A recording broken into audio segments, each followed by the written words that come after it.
Oops, there I am. Oops, there I am. Greetings, everyone. Hello. Welcome back. Welcoming me back. I'm back. This is the Onescious Wealth Movement series of discourses.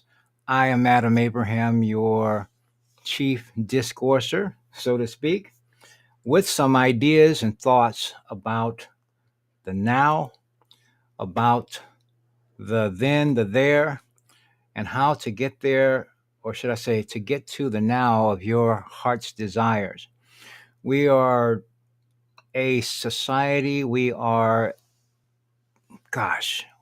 civilization that is walking around, that is moving around. I'm going to say in darkness, and I'm not saying this in a judgmental way. We are in a darkness of cluelessness of who we are and what we are. We are creating things, we have opinions about things, we certainly have something called beliefs, which we are simply trying to. That's really, if there is a war that's going on, the real war is of beliefs. And the war of beliefs is not with each other. Yeah, it's with each individual. People are working with this idea of who they are that's based on what they believe about themselves. And what they believe about themselves is what they have been told or what they have sought. But it's based on the ongoing effect of the thoughts, the ideas, and I'd even say the words and the actions that have influenced them over, well, I'm going to tell you the word, eternity. Eternity. And why is that? Because we believe ourselves presently to be physical, to be and all of the attributions of something called physicality. We've carried this idea about ourselves throughout our time, throughout our journeys within what's called the space-time continuum. In the space-time continuum, you have this idea of beginnings and endings, of existence and non-existence. Some people call it duality, of present and not present, etc., of the opposites, of contrast.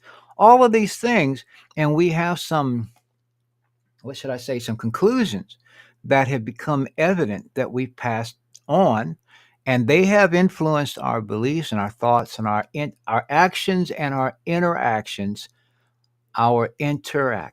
with each other, and also more fundamentally with ourselves. So, what's the process? What's the journey? This thing called life. It's basically doing a little pruning, doing some housekeeping within our minds, within our hearts, doing some evaluation, actually embracing some intelligence, which is innate to us all. We are intelligent beings because life is intelligent. And we may not know, the mechanism, but we know enough and we're capable of knowing enough to see this situation for what it is. We are capable enough, we're knowledgeable enough now to start to see the wisdom of certain actions, certain attitudes that we take, and the lack thereof. And we have the ability to choose the wise ones because the wise choices will take us further along, which will show us even more. And I say more, I'm talking about myself, I'm talking about you, I'm talking about anyone who chooses to make that journey.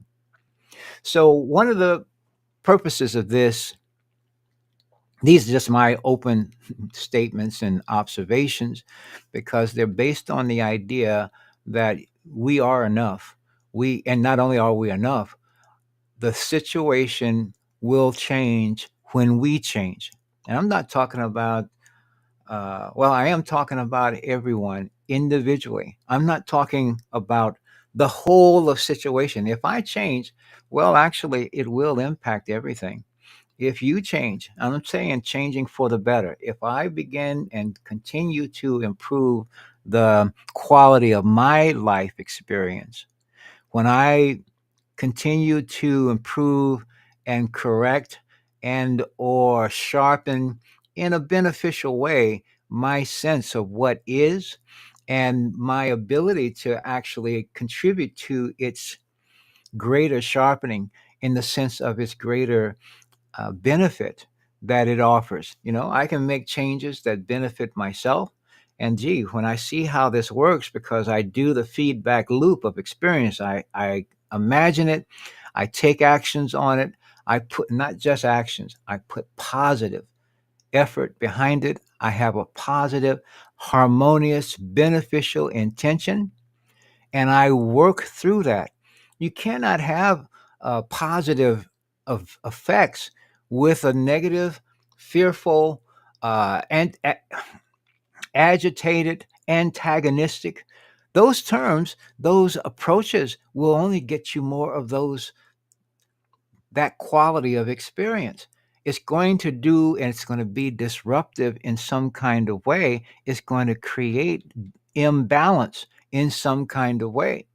And the point basically is that all things are motion and in motion, and even in state of dynamic balance, you're moving in a certain way. There's still coherence in that dynamism, and this coherence allows for improvements to occur experientially, where simply sitting still or resisting and kind of going back or getting in this adversarial and debates and everything else, it doesn't take you forward in the moment. It doesn't take you where you actually want to go. This is a this is I'll call it a recipe for stasis. All right. And we move outside of stasis. We want to move experientially to where we want to go. And so, increasing the quality of our life, one of the things that is most common to most people on this planet, we're talking about patterns of thinking and behaving. One of the effects and results of these patterns of thinking and behaving, which is shared by most people on this planet, is drum roll. We've created a situation because of the economic factors that go into the society, where you have to have enough of this type of a commodity where you can exchange value. Essentially, the assets that you have become a tangible way of demonstrating, you can say some value that you might have some claim to or you might think of relative to yourself. But having simply a whole bunch of stuff, which has been the course of this particular series of dialogues or monologues, should I say, basically does not necessarily mean that you have sufficiency in the assets to exchange with others when you need them. And most people do not. I'm talking, you can talk about, maybe today's millionaire, maybe yesterday's millionaire is a billionaire. $100,000 is now maybe $1 million, et cetera, et cetera, et cetera. It's like uh, a rod with a carrot on it that people are still chasing. Okay. And so, what basically we are seeing is that people are having insufficiency of liquidity. All right. And needless to say, some people have more, some people have less, etc. And but a common part, a common factor in our society is that the costs and things are continue to go up, and at some time point there are our actions, our habits that are associated with obtaining and establishing that flow, that income, is being continually stressed by the increase in the cost of things. In other words, what we tend to have available is tending to be more inefficient, more not inefficient, but more insufficient. Got to get all these words right. I got to listen to myself and then say, okay, is that what I meant? Yeah, no, no, insufficient. And so you can have millionaires who have a whole bunch of stuff, but they don't have the liquidity. They don't have a sufficient amount of liquidity in the moment. So they are still going to institutions, they're going to their managers, their investors, and they got to go to people and ask for more. And they got to, uh, I don't know, I got to look up the word supine, but they have to actually put themselves out there, so to speak. That's such a norm, but we're in a situation where we have an opportunity to reimagine the entirety of our society. And in fact, unless we're doing that now, then these norms, such as not having enough, are going to continue. The norms, such as the trends to create more and more controls onto the mediums of exchange, they're going to continue as well. And if people are not making some active steps now to mitigate those effects, to create new forms and ways of inflow, and in addition to that, new forms and ways of, I'm going to say, privacy, of ability to have the liquidity without having to sit back and go and ask someone like a parent, oh, can I have some of this, or can I have, I want to do this, etc. We have to grow up. There is a, I use the word need advisedly, but it is there. It is appropriate for more and more of society, of individuals, of myself, certainly. But when you start looking at the behavior that is modeled in our society, deficits all over the place, lack of sufficient quality of experience. And see, a sufficient quality of experience includes health being down, stresses being up, acrimony being up, adversarialness being up. This is what we have created. This is what we're dealing with. And if you want to change it, one place where we have so much in common with 8 billion souls with forms here on this planet right now is where most of them don't have enough coming in. And that includes the ones who appear to have a lot. See, we tend to think of, well, it's us and them. There is no us and them, it's just us. There's a really, really, really small group of people who perhaps have enough that they're not impacted by anything.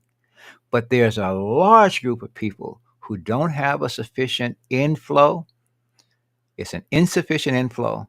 And the reason for this particular um, series of dialogues is that there is a way to start creating sufficient flow of assets, asset value for each and every one of us. There exists today that didn't exist a year ago, and it has improved over this past year, and it has not, and the improvements are only like a couple months old, but it involves moving into a new space and new ways of exchanging value and also bringing value back to you specifically. It's not by happenstance, it's literally by design. And so the other cool thing is that this system models I'll say, natural laws of universe, the laws of attraction. You put this out and you do these actions, this comes back to you. And I mean to you. It's for you to do what you will with it. And in addition to this, it changes everyone, because much of what I've been talking about over the past um, year, hey, Derek, uh, much of what I've talked about over the last actually several couple weeks, and I'll finish this series, which as I'm calling it, on Friday. So I'll do it. I'll be here tomorrow. I'll be here Friday talking about this.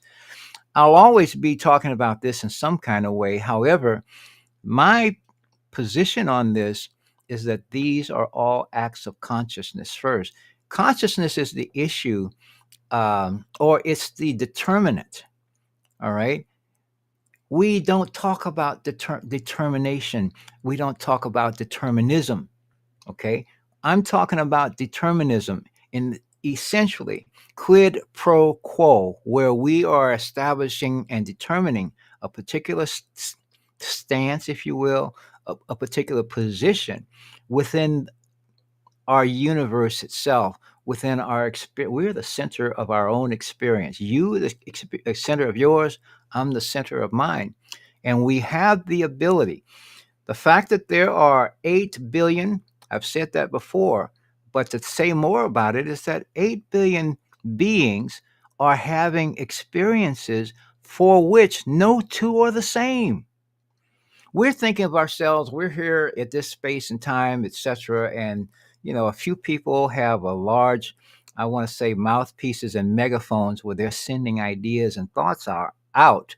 We've gone through educational processes, which are actually entrainment and conditioning, mental conditioning processes to establish certain attitudes and actions that we then take on and assume to be who we are. We define ourselves by these habits, okay, these traditions, and not knowing that those habits and traditions are filled with errors, with misconceptions, in some cases, with omissions of certain information, especially as it relates to us understanding our own very nature. We are spiritual beings having what is considered a physical experience, but we are spiritual, and we are always spiritual beings, because a spiritual being, when I say consciousness, when talk in terms of spirituality, it encompasses all dimensions and all planes, all levels, all the whole bandwidth. But when we think of ourselves as a physical being, that because of the association of this form, not the clothes, but the form underneath them, then we are in error. We are in error of the actuality of what we are and how it actually works. We have no problem looking at a tree, seeing it create leaves. We see the leaves drop every year. It goes through its seasons, etc., and it responds to them, and we see the cycles. And we don't have an issue with that. We're used to it. There's no big deal, okay? But we don't understand or appreciate enough when we start thinking of ourselves, the physical aspect, as who and what we are. We are in error in our thinking. We are a being that is, on this level, not visible, so to speak. But without our presence, you could say we're superimposed over this form. And this form gets its energy, it gets its information, it gets all of its instructions from us. And all of that, that's consciousness, okay? Because the consciousness keeps going, it keeps being between these lifetimes, between these times of visibility and invisibility. And also, we're talking just visible, invisible. We're talking spatial too. We're talking about here and somewhere else. And not only this, some other when. That's us. So to think that our existence is delimited by the physicality, it's an error in our thinking. And people, some people are making out big time. We talk about, thou shalt not kill. And, it's a good advice because it's not possible. You can't be killed. You are an immortal being. I am an immortal being. We are consciousness. We are spirit. And so I could not, and I do not talk specifically about money being the root of anything or being the solution to anything. It's our consciousness, it's our way of looking at things that unless we take back, I want to say, ownership of our own thoughts, and especially start restoring meaning to our words, because our words are the products of our thoughts. You can't see the thoughts at all. You can perceive the words. So here I'm starting this call talking about good news. Good news. You can be it. Because there are a lot of us, a lot of people. I mean, we're all cohorts here. We're all creating a unique stream of life. We're creating a unique collection of life experiences. No two are the same. So when I say 8 billion, it's 8 billion unique experience collections, if you will, each one of us is creating. But in some ways, we are interacting and intersecting. But the end product of every individual is their experience collection. And that's what we're responsible for. That's what determines it. But our ways of thinking influences it all. So, what I'm suggesting, when you've got and when we have, let us say, on the whole, a an inflow, an asset sufficiency, a liquidity, an insufficiency of liquidity. Most people on this planet are experiencing it, and then a small level or collection of our population from a percentage standpoint, they're getting more than they can imagine. Okay, well, no, they are imagining it, and they're getting it. And when you're in the old way of thinking, well, oh, they're getting this and they're doing this, and oh, we give them names like elites and everything else. They're no elites. They simply are people with different habits than we have embraced for whatever reason. And so, my suggestion and my point in doing this is to invite people and invite you to actually have a conversation, and also have engagement into a way that we can change this for ourselves. And see, the cool thing here is when I talk about the fact that we are immortals ourselves, I did a little video on TikTok a little while ago. I've begun talking on TikTok, and I'm talking this same kind of stuff. I'm only going to be myself. So uh, some of the things that people do on TikTok, I have to shake my head. Uh, Part of it is okay in terms of, for me, meaninglessness. These are activities that are taking up time that could be applied literally to doing something to increase a person's appreciation, one, not of themselves, appreciation of life, appreciation of each other.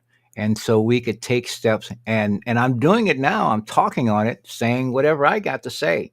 And people are actually seeing it and hearing it, and we're creating a rapport.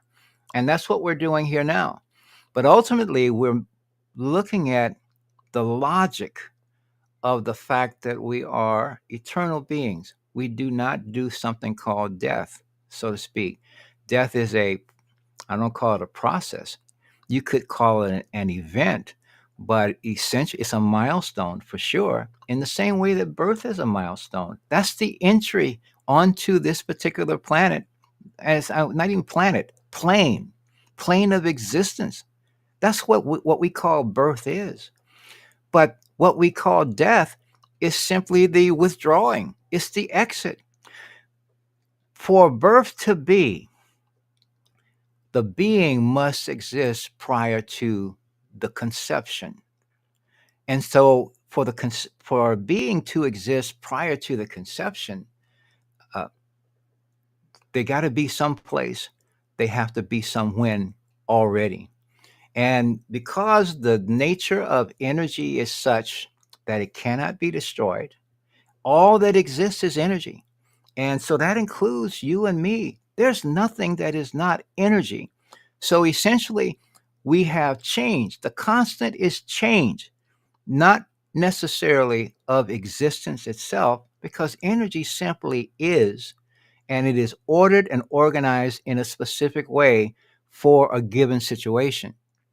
Now, we've been kind of taught that, well, all we are just chemical reactions. I remember when I was a kid in school hearing that. And I'll tell you right now, something inside me, that was not true. I knew it. I'm talking about a child. I understood this. Or you might say I understood it. Okay.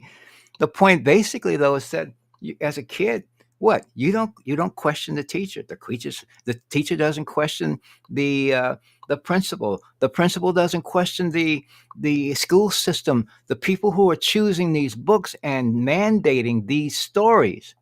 No one's questioning anyone, so they get in the habit of not questioning things that don't feel right to you.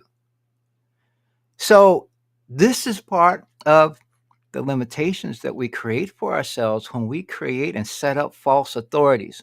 I'm going to say it. People who are telling us certain things and grading us nonetheless. Well, if you follow this, if you send this information back, if you recite it just the way we told you, we're going to give you a good grade. And so we get in the habit of going through that process, and then you get through it because you don't get good recommendations until and unless you do this satisfactory. And then you start to create and evolve an assessment or an attitude about yourself. I mean, because these people have been grading you all this time.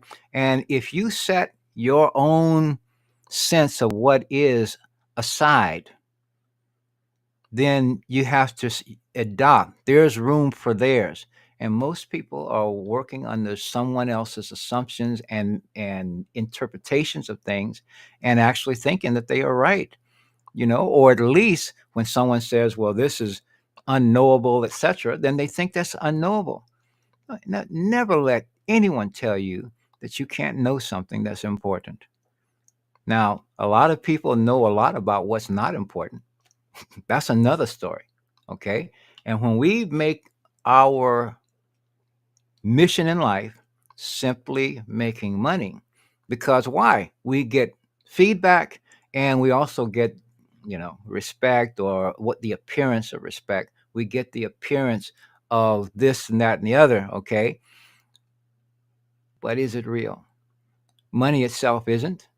And you can't take any of that stuff with you from lifetime to lifetime. But if you're sitting around believing that there's only life is only associated with this body, then that's an error. And we're dealing with a whole bunch of error that we haven't figured out because, and unless we've seen that we are actually the creators, we think we're the creatures. We think we're the reactors. And as opposed to we are the imaginers of everything, whether it's good or bad, it's imagined by someone, and we are the instruments of that imagination. We are also the ones who can follow through and make new things happen.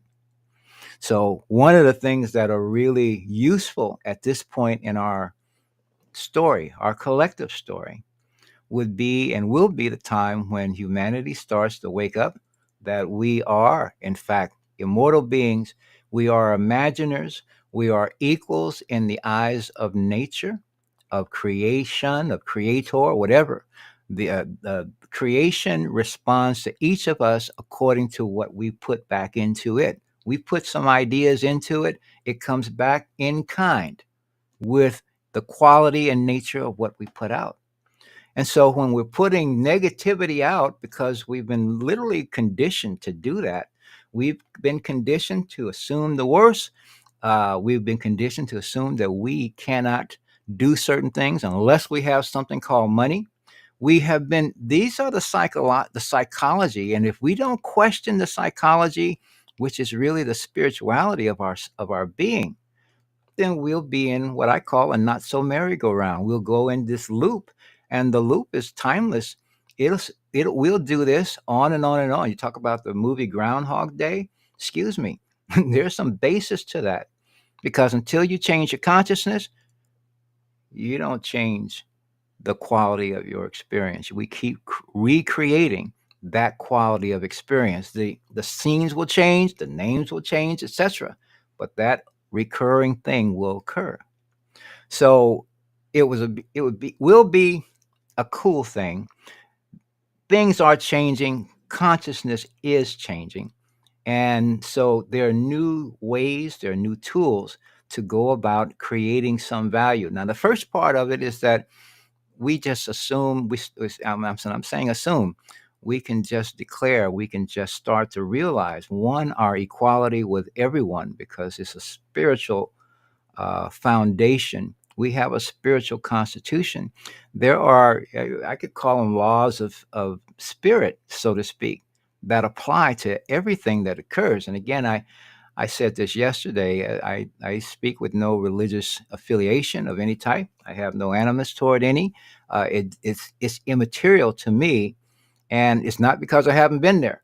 Okay, well, my point basically is what is true, and how can I um, confirm these things? To me, anything and everything I say, I can confirm because I've been through the process myself. I've thought it through, and I've acted it through, and it's interesting.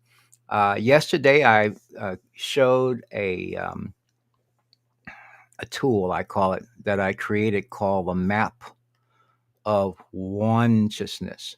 One, One, and then shissness, like consciousness, but the one as a part of it.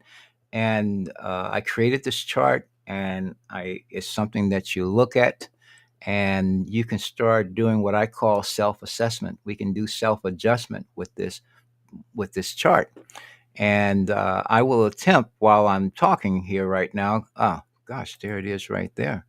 I will actually bring this up as a screen, and at least while I'm talking about it, you can see it. But so once I'll do this, I will do that, and I can share the screen, and then with that, I can actually share it so you can see it. Gives you some visual relief, so to speak. So the map of consciousness, whole bunch of words, but they are set in a certain order, and anyone can view these words. They can see that each word, each idea has a certain qualitative value to it. And that qualitative value is associated with a number. And the you can see here on levels, this chart was inspired by the work of Dr. David R. Hawkins, who created what's called a map of consciousness. He introduced it in a book that's titled Power versus Force: The Hidden Determinants of Human Behavior. It was published in like 1995 or something like that. And I think Hay House now publishes the book. Super book. And in that book, he introduced what we call the map of consciousness. And it also had a scale within it. That scale went from 20 at it was oriented differently than this. So the map of consciousness had columns and rows. So, for example, this here that I'm showing, talking about levels, was one column up and down vertical. And so you were looking upon it vertically like a matrix. And then you had other columns that were parallel to it. You see it in that respect. And then you also had so you could go from here like shame, you would see miserable, for these are all on the same row. Despising, you can see all these things here as I move around here. Elimination, these are certain qualities that are associated with those words. And in addition to that, there was a number. So shame was is in his um, on his chart is 20. And the penultimate, you might say, is what he calls enlightenment. And it runs from 700 to 1,000, and it's in this area.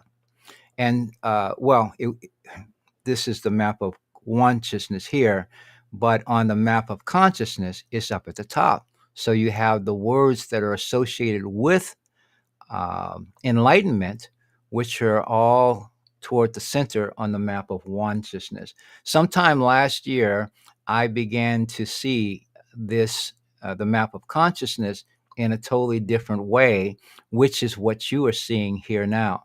So, and it showed other relationships. It also showed, I want to say, it prioritized things because we talk about everything being an inside out thing. It comes from a center and moves it moves outward from the center. It comes from the invisible, it becomes the visible, etc. And in Dr. Hawkins' book, Power versus Force, the map of consciousness also indicated that there was like a line of demarcation, in the sense that that lower rung, so to speak, was all the realm of what is referred to as force. And force is distortion.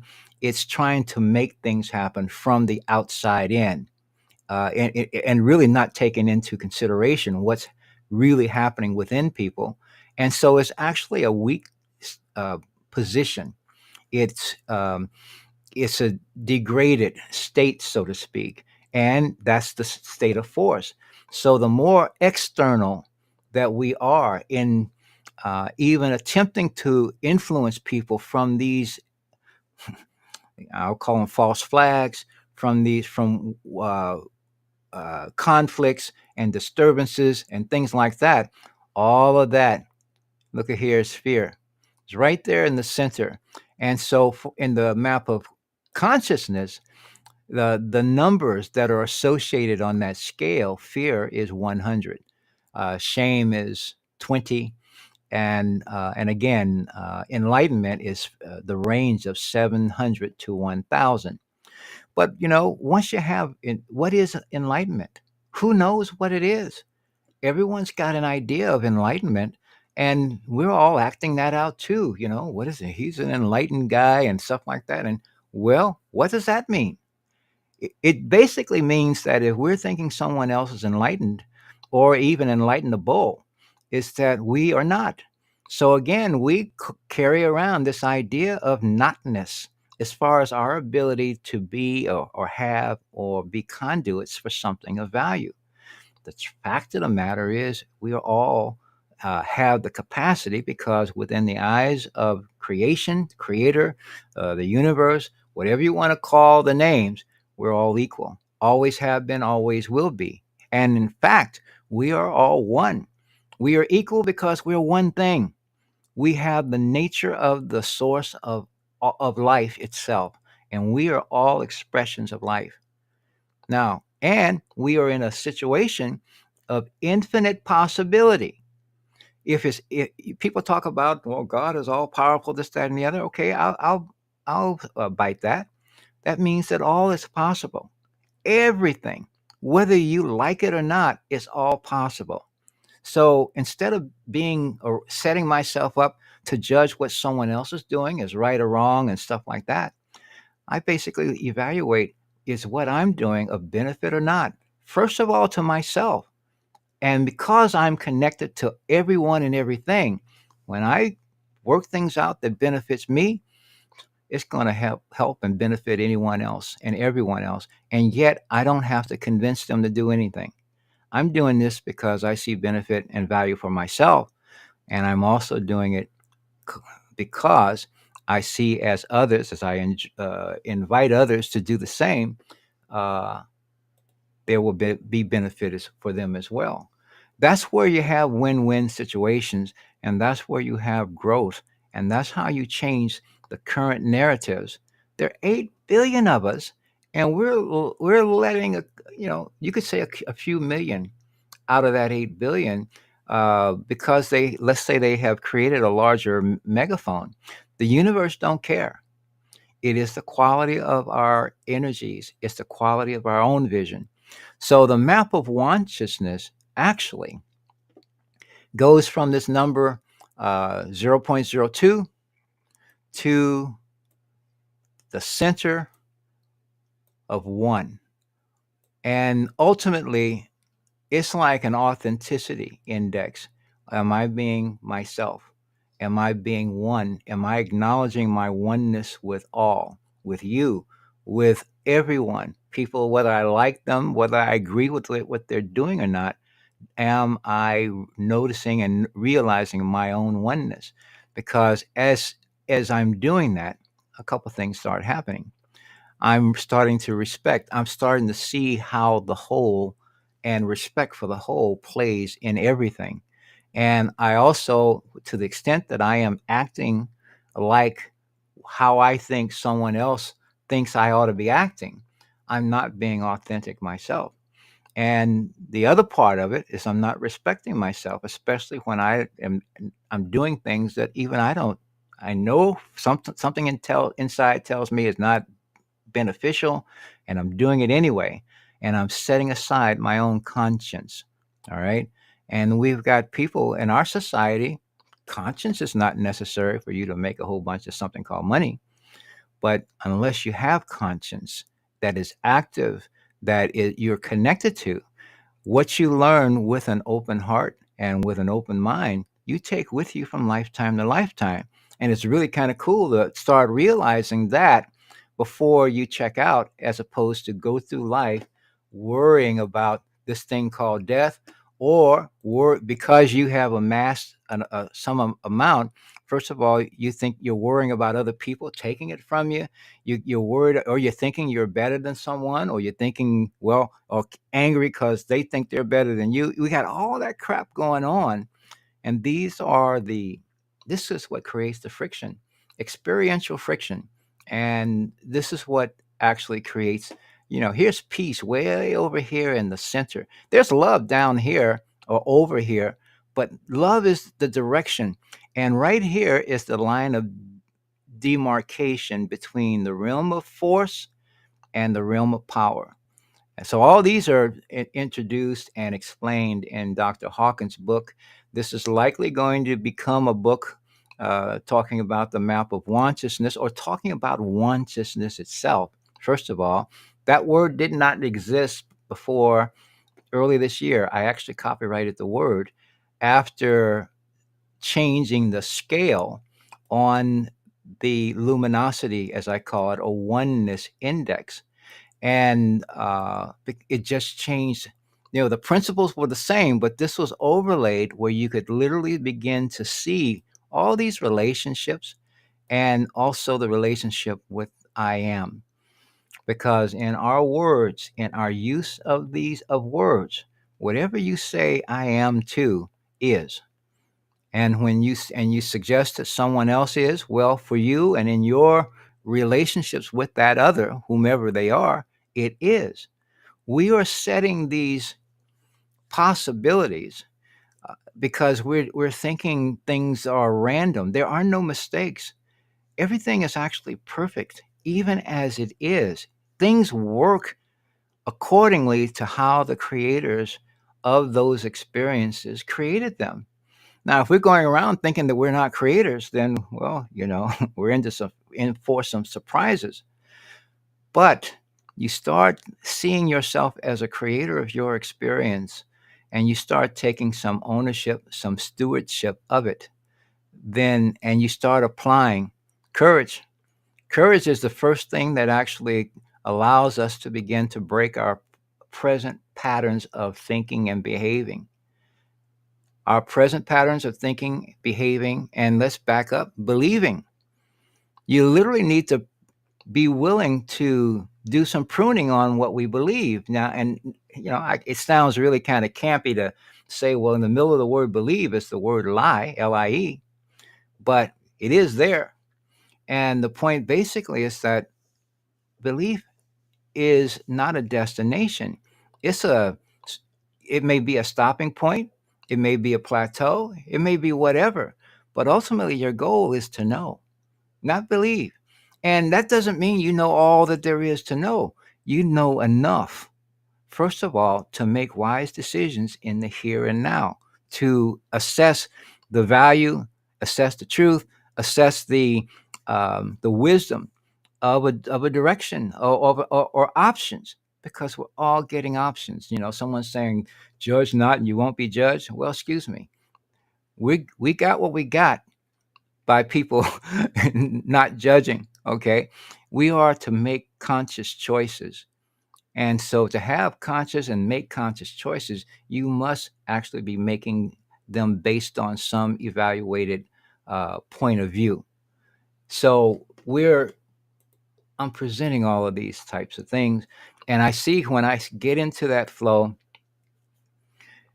it is to say, first of all, because time is just flying. I've been talking for 45 minutes already, and but this is important.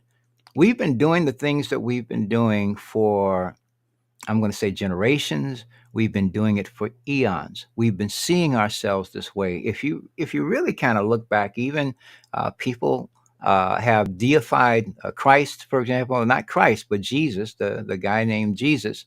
And okay, we got all this story based around him, but when you look at his example, it wasn't about following him. It was following his example. What is an example? It's his ways of seeing things, and is also his ways of responding to things. And you could say that he allowed people to exercise their beliefs on him. Their beliefs even then was full of error in their thinking, error, erroneous action, and there's been a response. And then, so what happens? They go and they do the steps to maim and disarm, or you can say deactivate, like I said, to make his body non-viable again. Or at that point, not say again, but make his body non-viable. And so what happens? Okay, they go off and do all those conventions. They bury the body, and there's the mourning and everything else. Yeah, mourning, Mourining. And what? A few days later, boom, he pops up. Here he is, just fine. He's just radiant. What was his example? Well, the story was spun in 325 AD at the First Council of Nicaea. The story was spun. Well, he was the Son of Christ. He was a deity, so to speak, but humanity was not. We were just, corporeal stuff. Okay. And then someone called a pope decided that, well, I'm the intercessor for, God, and therefore I own everything and everyone, everything on this planet. That was the thinking then. And something, people are living out and have been living out that way of thinking ever since. The example was that I live. And he said, the things that I do, you will do too, and greater things still. I and the Father are one, as are you are one. And get the gender out. It's with source. See, these books cannot update themselves. Only conscious living beings can update these books, not only the books, the interpretations of what they mean. Unless someone comes around and literally sees, okay, well, this is what this means to me. And I tell you, people are telling you, you get on YouTube, you get on TikTok, you get on anyway, people are telling you what they think of things and how they see things, whether it's of any value to your spiritual and existential experience or not.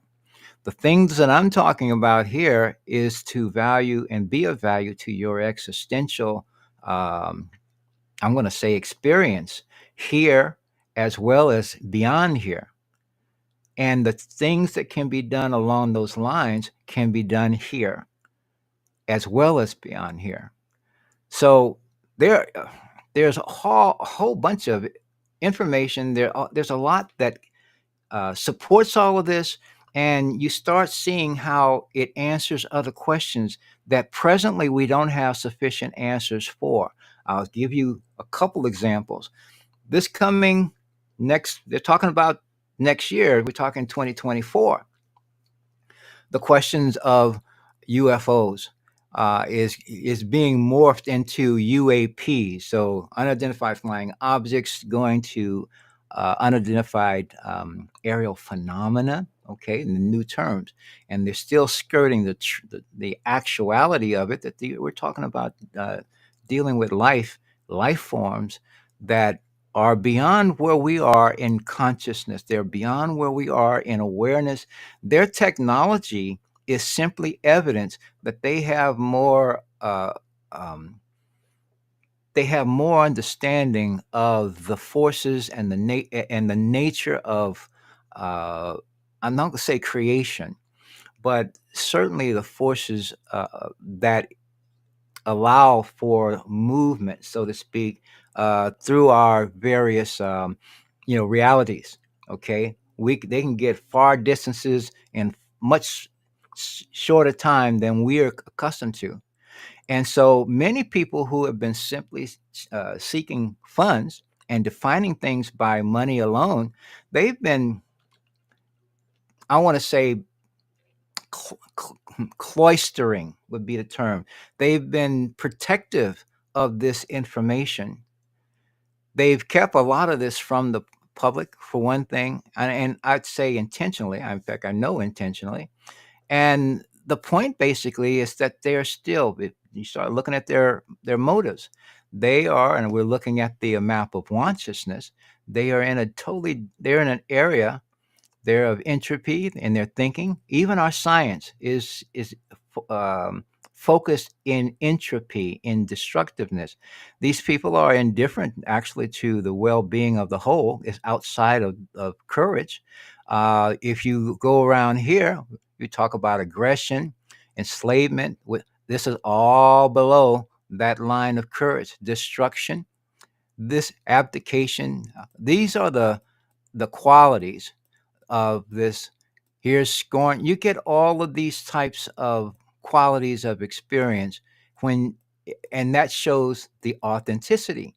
Here, the experiences have been going on for quite some time, even you could say to the times of Christ and earlier, and yet people are acting as though, and they're asking the question, are we alone in the universe? Are we the only intelligent life in the universe?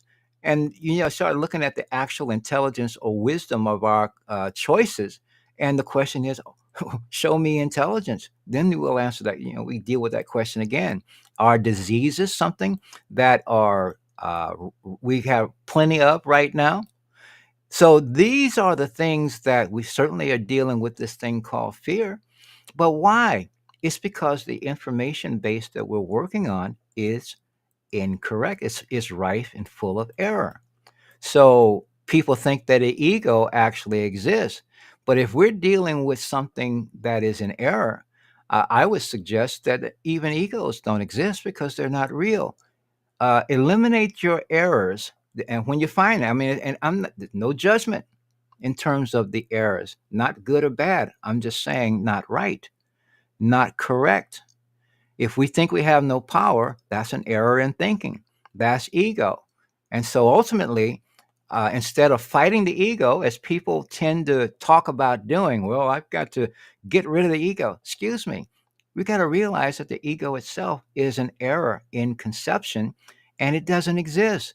Authenticity begins as we start getting back into ourselves and being ourselves. We're talking harmonious, we're changing, and we're looking at and realizing we are respectful. We're respectful of ourselves.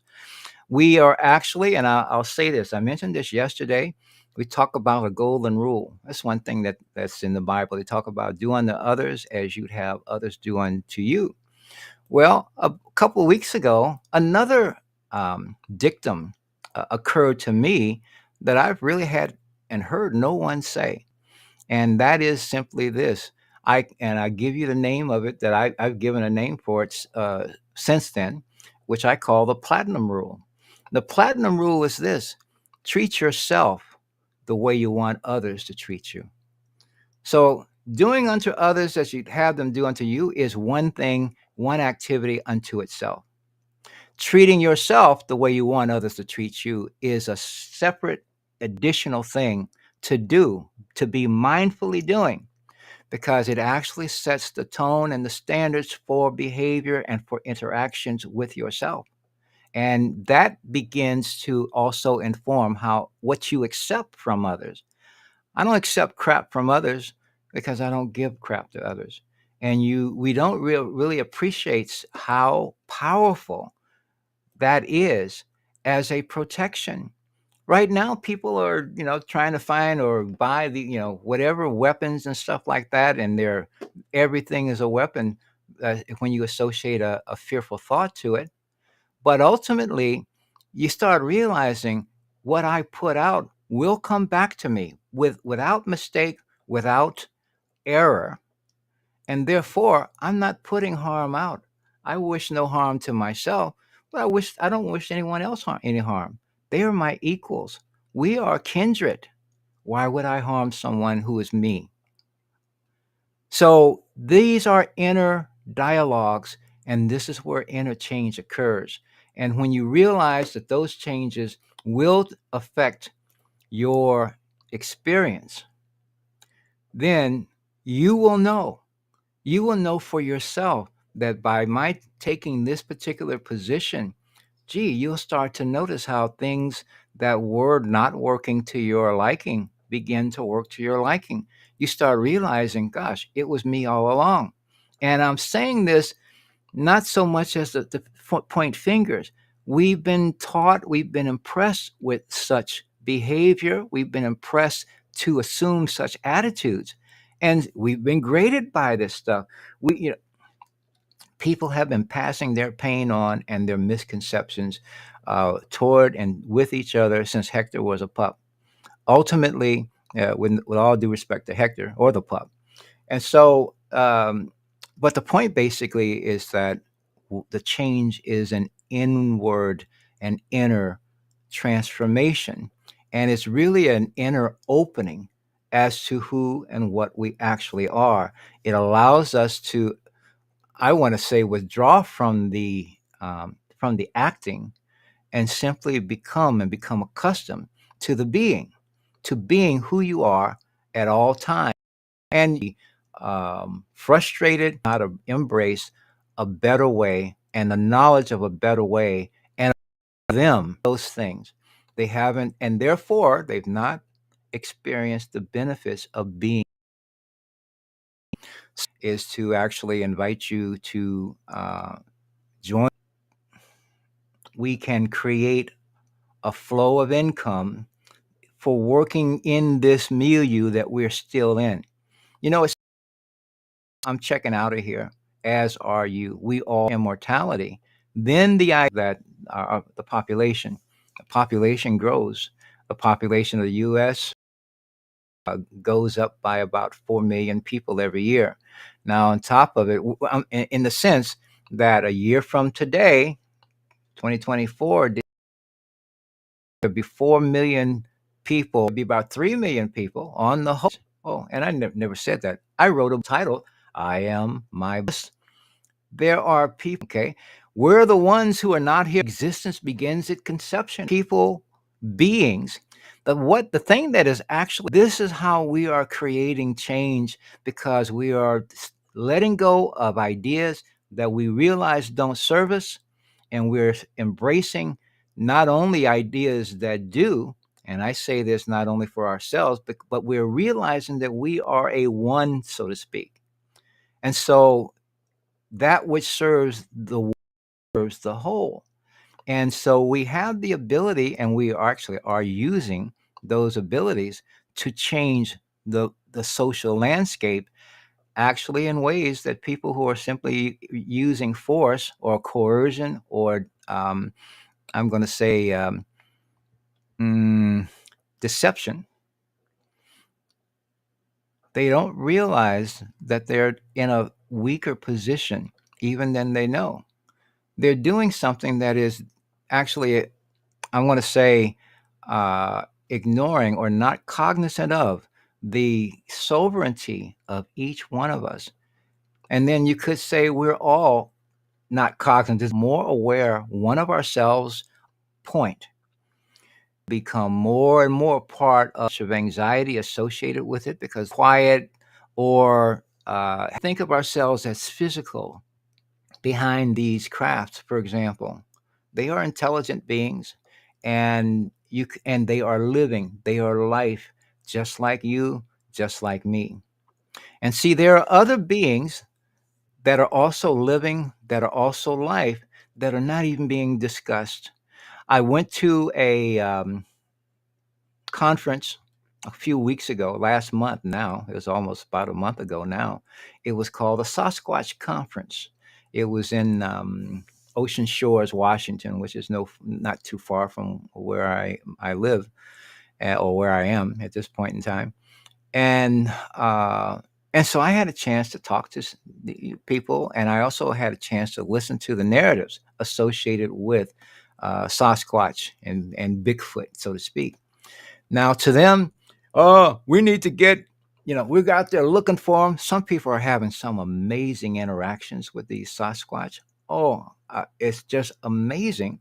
And then some others are sitting around, well, we need to prove we're not sure they exist and, bring us a body. So someone get up, go out with your fire stick and bag one, so to speak, which no one's been able to do, and then we'll believe. Okay, this is the position.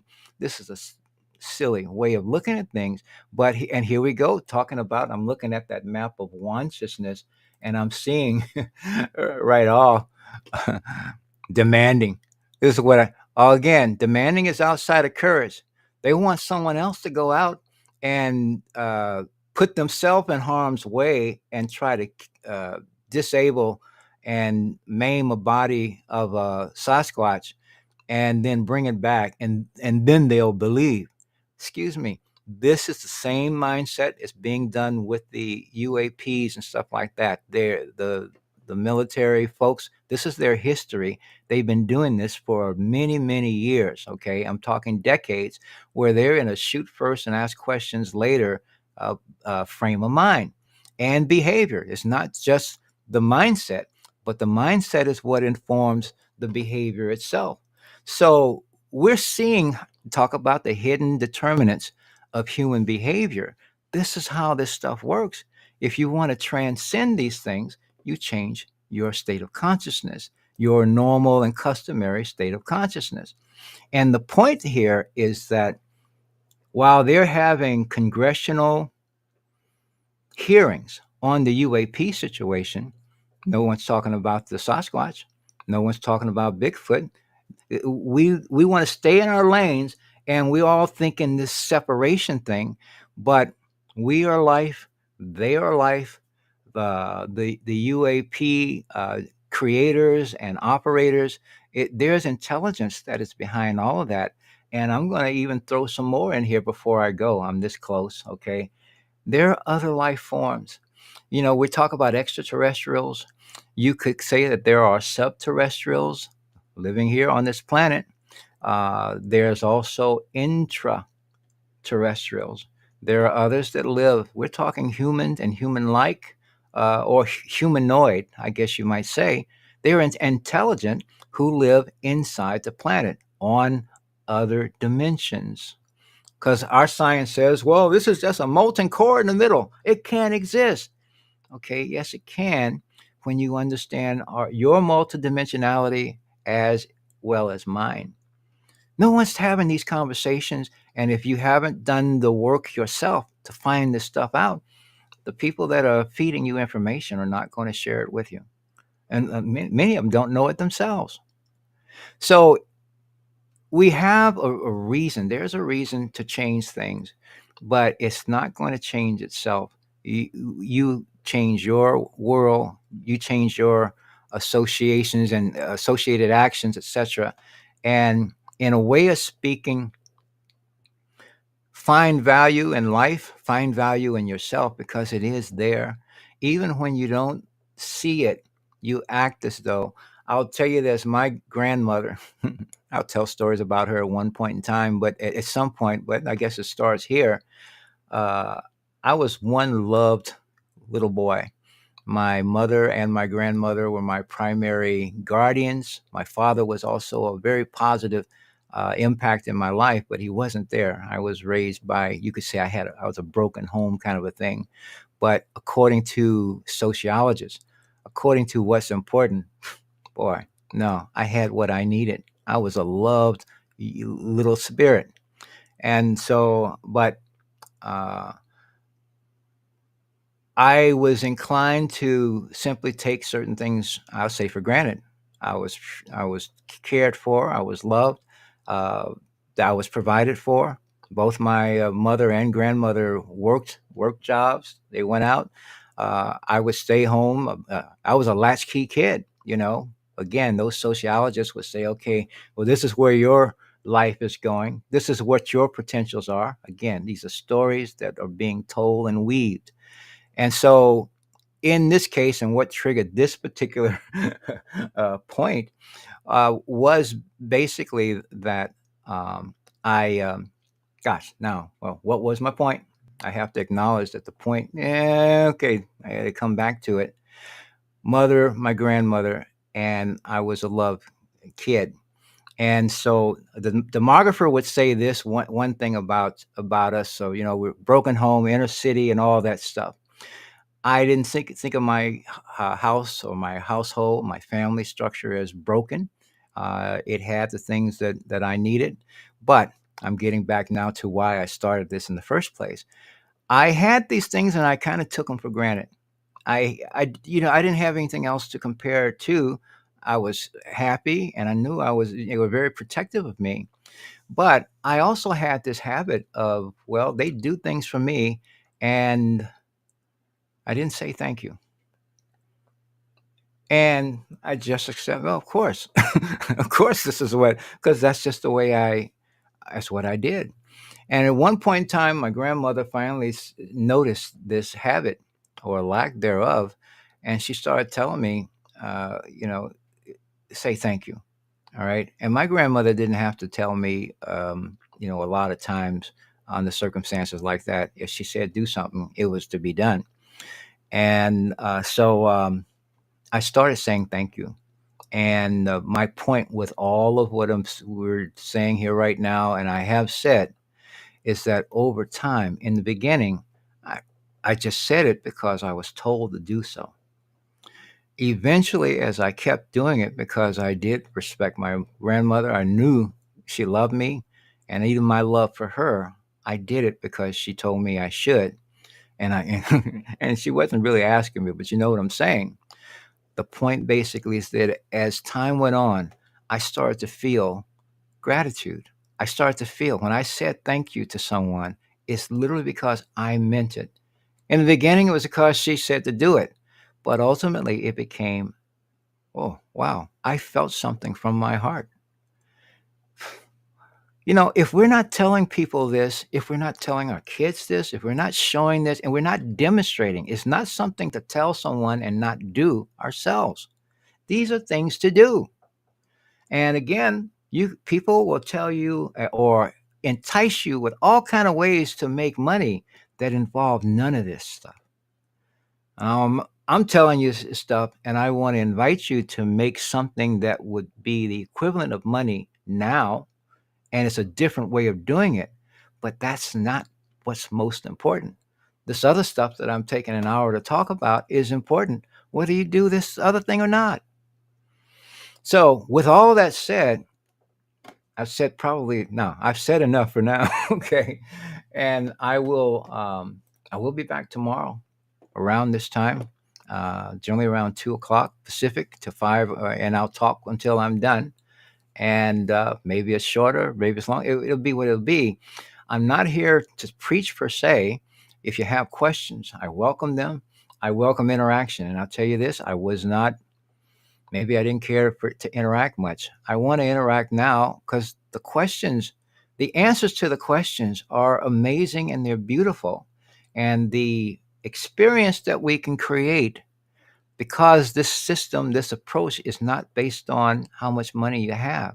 It is based on these other factors that I'm spending all this time talking about in energy because we are a society that where we're missing that. It's not that we don't have it, it's that we're not exercising it. This system that we will talk about, this cooperative system, doesn't pay you off unless you exercise those things. Whereas our present ways of doing money and other exchanges does not care. So those are not factors, and so those become the the obstacles and the pitfalls and other type of things of our present way of doing things, which we actually need to grow up from and grow out of. And I think we have grown out of it. And all I need is three people who agree, who want to not only do it, but are willing to invite three more to do the same thing. I can explain and will explain and show how this is done. But even the developer of this system does not talk in the way I'm talking. And again, this is my way. I simply could not, would not explain it simply from the standpoint that making money or value. I mean, I work my words to be real clear as best I can on what I mean and what is actually happening. And so I'm in that way I'm verbose, but I want you to understand this and to understand it as well so that you can explain and present this to others, because this is truly an opportunity to change things in our here as well, and then as an added bonus in our wallets. Okay, the the wallet part is like gosh, that's ancillary to these other things. All right, I've said what I've said. Thank you so much for hanging in there with me, for listening. You're welcome to contact me, Facebook friend requests, for example. You can reach out to me there, direct message me, and also the QR code that's at the bottom. It's kind of my there you go. Is a way that you can see the website itself. It's called Co-op Inc. But again, the first part is a heart to heart, you with yourself, and then us together. And let's talk about this some more. To get in and to do this is actually very easy and accessible to anyone. And after you start seeing, and after the value starts to go up because it's replicated attitude, it's paying off on on a new and different attitude. I can say new, but I mean basically we are cognitively embracing a positive, harmonious attitude, and we're growing that because that's what will change the entire world and our entire history. But it'll start with each and one of our lives. So, with all that, I'm done. Until next time, peace, be well. You take care, Derek, wherever you are and whenever you are. And I love you all. You take care now. Bye bye.